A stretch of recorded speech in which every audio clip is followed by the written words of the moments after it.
Buenas noches, mis apreciados hermanos. Aquí es su pastor Daniel Paixão con el estudio bíblico para esta noche.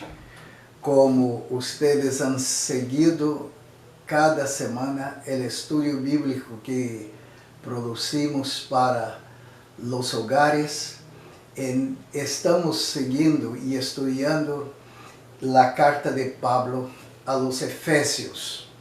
Y esta noche nos toca estudiar el capítulo de número 4. Y es un capítulo un poco extenso y bastante profundo. Y entonces vamos a dividirlo en dos partes. Y esta noche vamos a cuidar de la primera parte, que es del verso 1 hasta el verso 16. Entonces, Efesios capítulo 4, de verso 1 al 16. Y ahí vamos. Este texto nos enseña sobre la unidad del Espíritu Santo y también la unidad de la congregación o de la iglesia. Entonces, yo les invito a participar conmigo en estos minutos que siguen y quiero leer cada verso de estos 16 con ustedes, porque la palabra de Dios es el mejor mensaje que tenemos. En realidad, no necesitamos ninguna explicación, no tenemos que añadir nada, pero tenemos que meditar en lo que está escrito y el Espíritu Santo interpreta esto en nuestros corazones. Entonces ahí vamos. Pablo está preso en Roma y escribe lo siguiente: yo pues, preso en el Señor, os ruego que andéis como es digno de la vocación con que fuisteis llamados. Cada cristiano es llamado por el Espíritu Santo, usado por Jesucristo para dar gloria a Dios. Y en este llamado somos llamados con una vocación. Leemos en esta misma carta que el Señor nos habla diciendo que fuimos creados para la alabanza de su gloria. Entonces esta es la vocación de cada uno de nosotros. Entonces está diciendo: con toda humildad y mansedumbre, soportándoos con paciencia los unos a los otros en amor. El cristiano es alguien que sabe trabajar con las personas en amor. Verso 3. Solícitos o entonces listos en guardar la unidad del Espíritu en el vínculo de la paz. Vínculo de la paz significa la paz de Cristo, que es una perfecta relación con Dios, una relación interna con nosotros mismos y una relación de perfecta paz con las personas que están a nuestro alrededor. Ahora, Pablo está diciendo en el verso 4 que nosotros somos un cuerpo y un espíritu. Entonces hay un cuerpo que es la iglesia, hay un espíritu que es el Espíritu Santo, como fuisteis también llamados en una misma esperanza de vuestra vocación. Entonces todos los cristianos tienen la misma esperanza. E quando leemos em Romanos capítulo 5 e verso 5, está dizendo: e esta esperança não confunde, porque o amor de Deus está derramado em nossos corações por el Espírito Santo que nos ha sido dado. Então, sigue aquele apóstolo: um Senhor, uma fé, um bautismo. Então, todos nós hemos bebido deste mesmo Espírito, um solo Senhor, uma fé e um bautismo. Não há 2 ou 3 bautismos, há um bautismo. O bautismo é o testemunho público que damos de que Jesucristo entrou em nossos corações e que nos ha salvado. Agora, um Deus e Padre de todos, el qual é sobre todos e por todos e em todos. Miren ustedes que neste verso 6, Pablo está dizendo que Deus, Padre, é aquele que toda a família cristiana chama el nombre. Então, nós, quando recebemos a Cristo como nosso Salvador, entramos para ser parte da família de nosso Deus. Ah, que bueno! E o Senhor, então, é sobre todos, e é por todos, e em todos. Então, devemos contemplar isto aqui com muito gozo, porque este dom de Cristo llena a todos nós igualmente. Verso 7. Pero a cada uno de nosotros foi dada a graça conforme a la medida del dom de Cristo. Este verso aqui realmente me entusiasma, porque então está dizendo que, pero a cada uno de nosotros foi dada a graça. La graça é o que hemos recebido para nossa salvação, conforme la medida. ¿Cuál es la medida del don de Cristo? El Evangelio de Juan, capítulo 1 y 16, está diciendo que de esta gracia y de esta plenitud de Cristo, todos nosotros hemos recibido. Todos nosotros hemos recibido. Entonces, nadie puede decir, fulanito ahí ha recibido muchos dones de Dios y yo no he recibido absolutamente nada. Es imposible ser cristiano y no haber recibido parte del don de nuestro Señor Jesucristo. Así, señores. Entonces, todos nosotros hemos recibido. Y en el Evangelio de Mateo, cuando Jesús habla de los talentos, está diciendo que uno recibió 5, otro recibió 2 y otro ha recibido 1. Entonces, los dones son de la misma calidad que Jesús habla allá en el Evangelio de Mateo capítulo 25. Los talentos ahora es algo de nosotros para abrazarlos, para usarlos para honra y para gloria de nuestro Dios. Y cuando usamos el talento que hemos recibido o los talentos que hemos recibido, el Señor nos da más. Entonces, siguiendo aquí en adelante, está diciendo y contando ahora la historia de Cristo, que vino hasta nuestro medio. Verso 8. Por lo cual dice, subiendo a lo alto, llevó cautivo a la cautividad y dio dones a los hombres.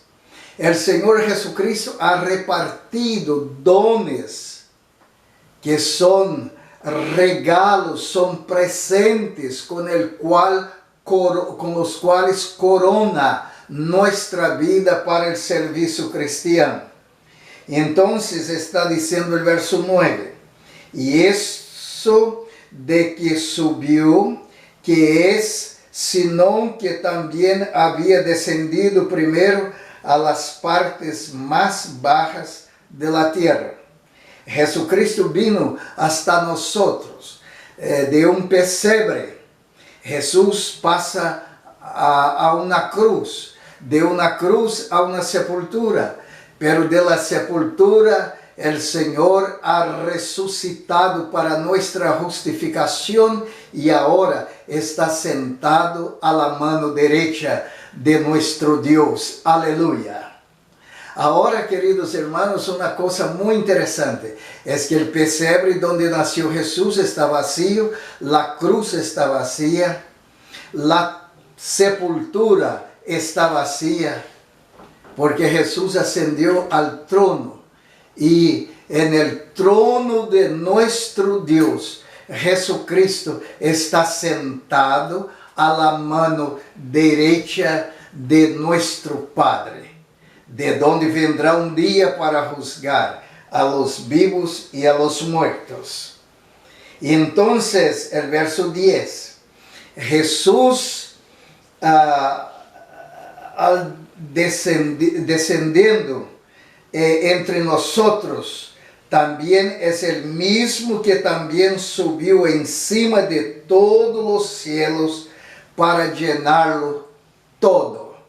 La palabra de Dios en Filipenses capítulo 2 y verso 9, empezando, o mejor, capítulo 2 y verso 9 empezando, está diciendo que Jesucristo fue humilde y hasta la muerte y muerte de cruz.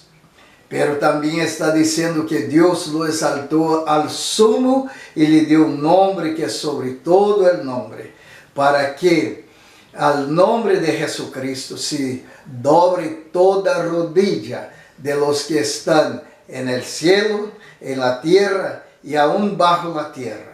Y toda lengua confiese que Jesucristo es el Señor, para gloria de Dios Padre. ¡Qué maravilloso esto! Ahora Jesucristo entonces llenó los cielos, llenó la tierra. Todo está lleno de su magnificencia, de su gracia, de su misericordia. Ahora, Jesucristo ama tanto a su iglesia aquí en la tierra, que el verso 11 está diciendo, y él mismo, Jesucristo, constituyó a unos apóstoles, a otros profetas y a otros evangelistas y a otros pastores y maestros. Observen bien aquí que Jesucristo ha llamado personas para todas estas capacidades en la iglesia. Esto porque Jesús ama tanto a su iglesia que ha tenido el deseo en su corazón de que todas las necesidades de la iglesia, todos los dones de que la iglesia necesita, el Señor ha provisto. ¡Qué cosa maravillosa! Entonces el Señor nos ha provisto de profetas. Profetas son las personas que predican la palabra de Dios, son los atalayas, que está llamando en todo el tiempo el pueblo para el arrepentimiento y para fe en Jesús. Pero también el Señor ha llamado a otros para ser evangelistas. Evangelistas são aqueles que vão de pueblo em pueblo, anunciando o Evangelho de nosso Senhor Jesucristo. São evangelistas. São os que levam o recado de Deus a las personas de uma maneira ambulante. E está dizendo que a outros o Senhor ha dado como pastores. Pastores são aqueles que cuidam del rebanho. O Senhor chamou a Pedro dizendo: amas-me, en el capítulo 20 del Evangelho de Juan. E se tu me amas, apacenta mis ovejas. Jesus hace esta pergunta por 3 vezes. Pedro, amas-me? Então, não solamente apacenta mis ovejas, pero guia mis ovejas. E depois o Senhor vai dizer: Pedro, tu me amas? Então, alimenta mis ovejas. O pastor é alguém que alimenta o rebanho. É a pessoa que leva as ovejas a águas tranquilas. Por isso a igreja é um lugar, deve ser, de águas tranquilas. ¿Por quê? Porque as ovejas não tomam el agua que está muito violenta ou corriente. Não. As ovejas necessitam águas tranquilas. Por isto, o Salmo 23 está dizendo que o Senhor é nosso pastor, nada nos faltará, e por águas tranquilas o Senhor pastoreia a nós. Então, o pastor é dom de Deus para a igreja, porque verdadeiro pastor busca alimentar as ovejas para que ellas puedan desarrollar para ser todo o que Deus ha planeado para ellas. E depois está dizendo que o Senhor nos dá maestros. E eu sempre he dicho que os predicadores, pastores e os maestros que Deus nos dá em la igreja são como as 2 linhas de um ferrocarril. Necessitam caminhar uno ao lado do outro. Los ministérios não são iguais. O ministério del pastor é uma coisa e o ministério de los maestros são outra coisa. Claro que a vezes é possível ter pastores que são também maestros. Nosso Senhor Jesucristo, muitas vezes foi chamado de Rabi, que significa maestro, pero também o Senhor foi chamado de predicador. Jesucristo predicava, mientras também enseñaba. Então, estas funções são específicas em uma igreja que é um prototipo del reino de Deus em la tierra. Verso 12, está dizendo que o Senhor providencia todo esto, ha provisto todo esto, a fim de perfeccionar a los santos para la obra del ministerio, para la edificación del cuerpo de Cristo. El cuerpo de Cristo es la iglesia, y este cuerpo necesita ser edificado. Entonces, en nuestra iglesia, todos los maestros están edificando. Cada uno trata de poner un ladrillo más para que el edificio que es el reino de Dios sea amplio, sea algo agradable en la presencia de nuestro Dios. Entonces, doy gracias al Señor por los pastores que tenemos en la iglesia y también por los maestros que están trabajando lado a lado y todos juntos en la edificación del reino de Dios, que es la iglesia. Verso 13, o hasta que todos lleguemos a la unidad de la fe y del conocimiento del Hijo de Dios, a un varón perfecto, a la medida de la estatura de la plenitud de Cristo. Queridos hermanos, nosotros, ustedes y yo, necesitamos desarrollar nuestra vida de tal modo hasta que podamos llegar a ser de la misma estatura de nuestro Señor Jesucristo. Observen bien este verso. Hasta que todos lleguemos a la unidad de la fe. La fe es algo que necesita crecer. El conocimiento es algo que necesitamos obtener. Del Hijo de Dios a un varón perfecto, a la plenitud de la estatura de nuestro Señor Jesucristo. Dios nos recibe en Cristo para que podamos ser iguales con Él. Ahora el verso 14, para que ya no seamos niños fluctuantes, llevados por doquiera de todo viento de doctrina, por estratagema de hombres que para engañar emplean con astucia las artimañas del error. Y el 15, sino que, siguiendo la verdad en amor, crezcamos en todo en aquel que es la cabeza, esto es Cristo. Cristo es la cabeza de la iglesia. Nosotros somos los miembros.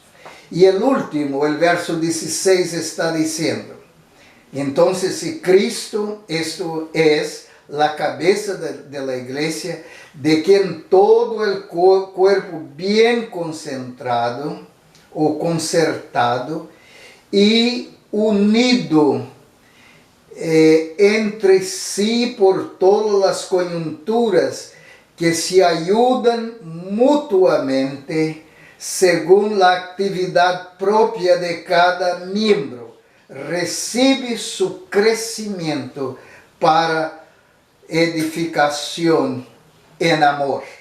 Entonces, este estudio bíblico es algo perfecto para que la iglesia lo abrace y que pueda seguir en esta búsqueda de mejorar cada día para que la obra de Dios sea perfecta en todo lo que hacemos.